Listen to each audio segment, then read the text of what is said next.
12 апрель күнү Бишкектеги 3-Кичи райондогу оюн аянтчасында кароосуз жүргөн 2 жашар баланын энеси табылды.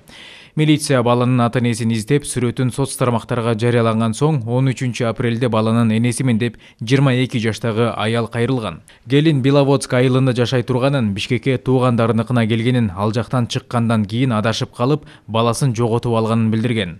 Октябрь райондук ички иштер башкармалыгынын басма сөз кызматы кабарлагандай, аял бөлүмгө баланын туулгандыгы тууралуу күбөлүгүн алып келген. Маалыматтарга ылайык, бала учурда шаардагы үй-бүлөнү жана баланы реабилитациялоо борборунда. Ал жердеги тарбиячылар баланы энеси 12 апрелде күндүз алып келгенин, турмушундагы кыйынчылыктан улам 4 жаштагы кызы экөөнү калтырууга мажбур экенин айтканын билдиришкен. Алар аялга балдарды ымыркайлар үйүндө калтыруу үчүн тиешелүү кагаздарды чогултуу зарыл экенин түшүндүргөн соң, келин балдарын алып кеткен.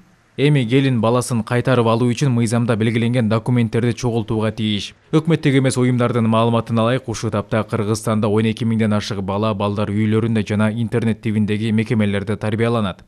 Майыптыгы бар 30 миң баланын көпчүлүгүнүн билим алуу укугу сакталган эмес. Өлкө боюнча 2 миллиондон ашык жеткинчектин 30%га жакыны ден соолугуна зыян келтире турган оор жумуштарда иштейт. Расмий маалымат боюнча Кыргызстандын калкынын 47%-ын балдар түзөт.